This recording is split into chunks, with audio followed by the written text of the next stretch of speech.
nabani uphupha amanzi ke uphupha amanzi man uziphupha usemanzini nje korto nje ubhudanga usemanzini lokho vane ihlathululana kusho ukuthi leyo singayihlukanisa kanje wena Khehla kunabantu thotha amadlozi angcolile ekhaya ngoba ikakhulu amanzi awumsamo kahle kahle umfula umsamo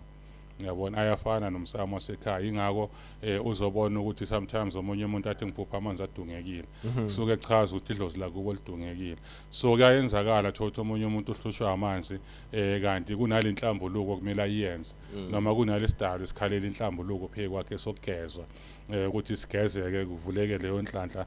noma kudede lokungcola ngesimo samanzi manje uma ingakayenzeki le nhlambuluko lo muntu uzoloka iphupha semanzini yes ayiphupha semanzini and then kuyayenzekala thola ukuthi omunye umuntu kwathathwa isikhwama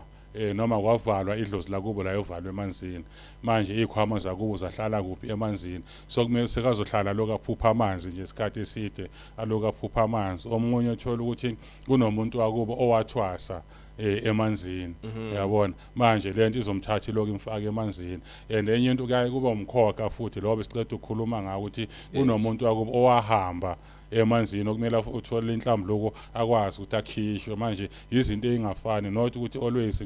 mophupha amanzi usuke nesiphiwo samanzi awunasiphiwo kumele kulaleleke ukuthi mophupha amanzi aza ngayiphi indlela kuwe esiphi lesidalo sifuna ukuhlambuluka phe kwakhe liphi ledlozi elifuna ukugezwa ligezwa ndlelani